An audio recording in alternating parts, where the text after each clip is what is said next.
আপনাদের নিশ্চয়ই টাকার যে নোটগুলি আছে তার মধ্যে 500 বা 1000 টাকার নোটটা সবচেয়ে বড় প্রিয়, তাই স্বাভাবিক। আমার সবচেয়ে পছন্দের নোট 20 টাকা। আমি ঢাকা বিশ্ববিদ্যালয়ের ছাত্র ছিলাম, সিম্পল একটা মধ্যবিত্ত ফ্যামিলির ছেলে ছিলাম, কিন্তু আমি আলোকচিত্রী হতে চেয়েছি, যেটা ছিল দুঃস্বপ্নের কাছাকাছি।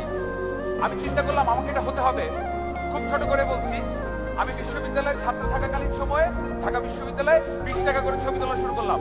বিভিন্ন দিবসে হলের মেয়েরা সেজেগুজে আসতো, লাইন ধরে দাঁড়াতো, আমি ছবি তুলে দিতাম, নেক্সট 20 টাকা, নেক্সট 20 টাকা। একটা 4R প্রিন্ট দিতাম, 8 টাকা করে লাভ হতো। আমার বিশ্ববিদ্যালয়ের বন্ধুরা লজ্জা পেত আমাকে নিয়ে, তোমার টাকা পয়সা এত সমস্যা, টিউশনই করো, 20 টাকা করে ছবি তুলো, মানে ঠিক যায় না, রাইট? মজার বিষয়টা হচ্ছে, কিছুদিন আগে আমি ইউএসএ তে একটা শুটে যাই। অজয় কাজলের শিবা মুভি রিলিজ হচ্ছিল। সামাও আমি সেখানে ওটা প্রফেশনালি অ্যাসাইনমেন্ট করার সুযোগ পাই। আমার সেই বন্ধুটা যে আমাকে দেখলে এড়িয়ে চলতো, আমাকে নিয়ে তার যাদের সমস্যা হতো একই ক্লাসে পড়ে, সে আমাকে টেক্সট করলো,